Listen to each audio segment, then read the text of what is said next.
नमस्कार, विंध्या टाइम्स में आप सभी का स्वागत है।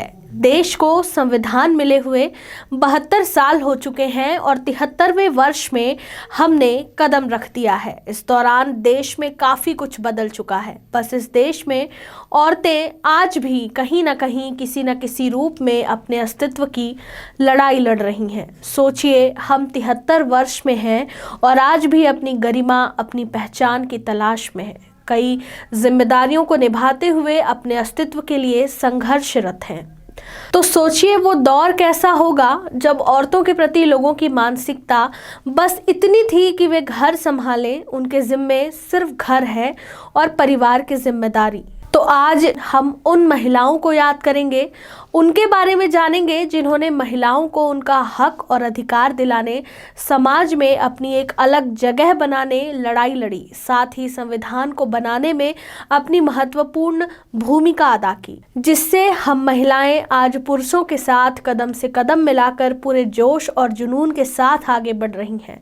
इतिहास में आमतौर पर बहुत कम जिक्र होता है, पर क्या आप जानते हैं इन महिलाओं ने संविधान के निर्माण में कितनी बड़ी भूमिका अदा की है? तो चलिए आज इन्हीं महिलाओं से आपका परिचय कराते हैं।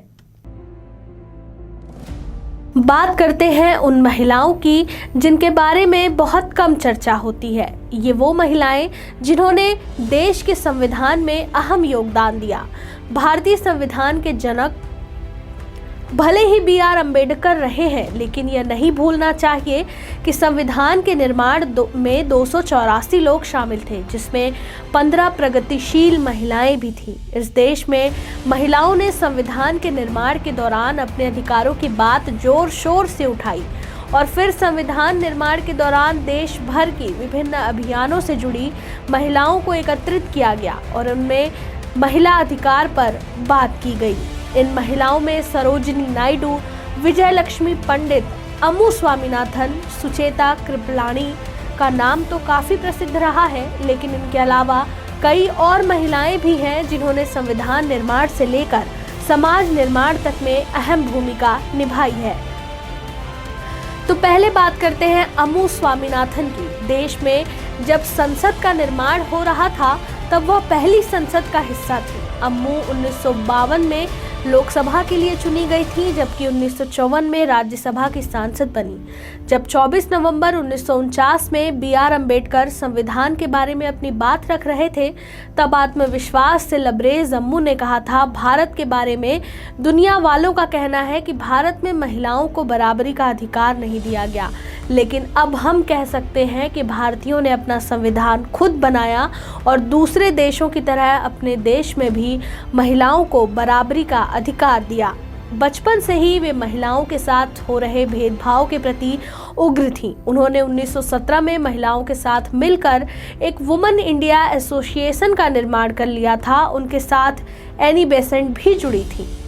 सरोजिनी नायडू की अगर बात करें तो पहली भारतीय महिला है जिन्हें भारतीय नेशनल कांग्रेस की अध्यक्ष बनने का गौरव प्राप्त है।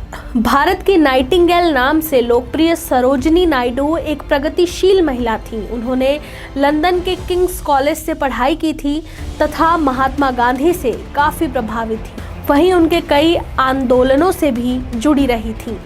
वैसे तो संविधान लिखे जाने के दौरान अम्बेडकर ने उन महिलाओं का चयन किया था जो महिलाएं गरीबों और मजदूर वर्ग के लिए आवाज़ उठाती रहीं। उनमें से एक थी सुचेता कृपलानी। सुचेता कृपलानी ने महिलाओं के लिए राजनीति में नई तरह के आयाम खोले। वह देश की पहली महिला है जो न केवल सांसद रही बल्कि उत्तर प्रदेश की मुख्यमंत्री भी बनी। सुचेता ने 1942 में भारत छोड़ो आंदोलन में अहम किरदार निभाया। उन्होंने कांग्रेस में 1940 में विमेन विंग की स्थापना की।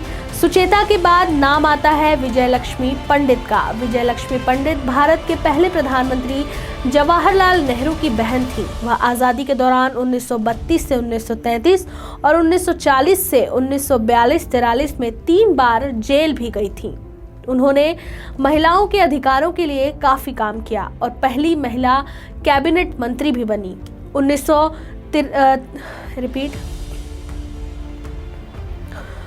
1953 में पहली UN जनरल असेंबली में शामिल होने वाली पहली एशियन महिला का खिताब भी उन्हें मिला। संविधान निर्माण में कुछ ऐसी महिलाएं भी शामिल रहीं जिन्होंने आज़ादी की लड़ाई में अहम योगदान निभाए, अंग्रेजों के आगे डटी रहीं, कई बार जेल गईं और गरीबों मजदूरों की भी आवाज़ बनी। ऐसी ही थी लैटिन कैथोलिक फैमिली में पैदा हुई एनी मस्कारेने। वह पहली महिला हैं जिन्होंने ट्रेवनकोर स्टेट कांग्रेस को ज्वाइन किया। आज़ादी की लड़ाई में वो कई बार जेल गईं। एनी भारत की पहली महिला हैं जिन्होंने लोकसभा में महिलाओं की स्थिति को दर्ज कराया। वह न केवल चुनाव लड़ी बल्कि जीती भी। केरल से पहली सांसद बनने का गौरव भी एनी को ही जाता है। वह 10 वर्षों तक सांसद रहीं। वहीं 1 साल या यूं कहें कि 1949 से 1950 तक कुछ महीनों के लिए स्वास्थ्य मंत्री रही। दबे कुचले वर्ग की आवाज़ उठाने के कारण दक्षियानी वेलाध्यन को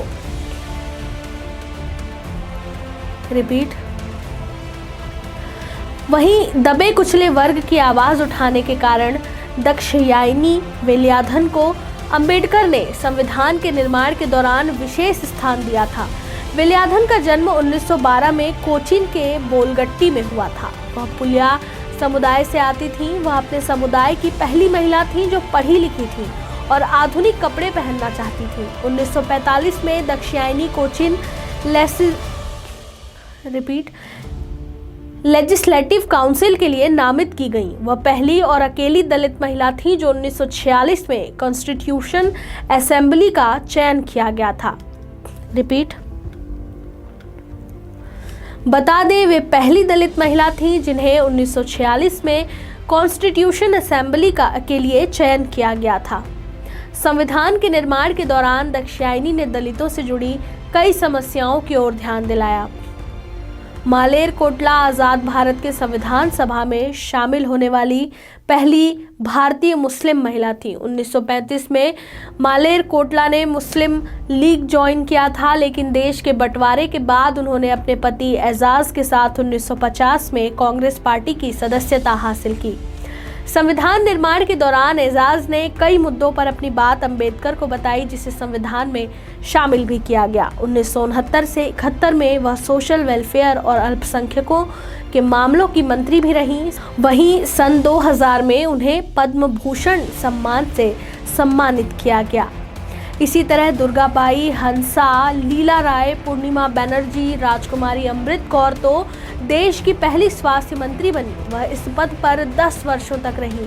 इंग्लैंड में पढ़ी लिखी अमृत 16 वर्षों तक महात्मा गांधी की सेक्रेटरी के तौर पर काम किया।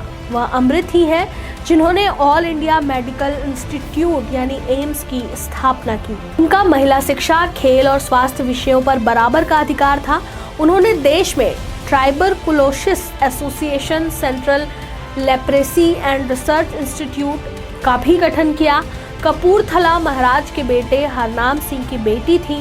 संविधान निर्माण के दौरान स्वास्थ्य सेक्टर से जुड़े अहम सुझावों पर उन्होंने अपनी बात रखी थी, जिस पर अमल भी किया गया। अगला नाम है रेणुका रॉय। रेणुका रॉय ने 1934 में legal disability of women in India का गठन किया था। उन्होंने महिला के अधिकारों के लिए कई लड़ाइयां लड़ी और संविधान में महिलाओं की बात रखने में अहम योगदान दिया। उन्होंने महिलाओं के अधिकारों के लिए बात करते हुए कहा था कि पूरी दुनिया में महिलाओं की स्थिति अन्यायपूर्ण है। तरह इन महिलाओं ने संविधान के लेखन में अपने अनुभव के आधार पर हर वक्त महिलाओं के अधिकारों की सुरक्षा की बात करती रहीं और आज परिणाम सामने है। महिलाएं अपने हक और अधिकार के लिए कानूनन रूप से लड़ने को भी तैयार हैं।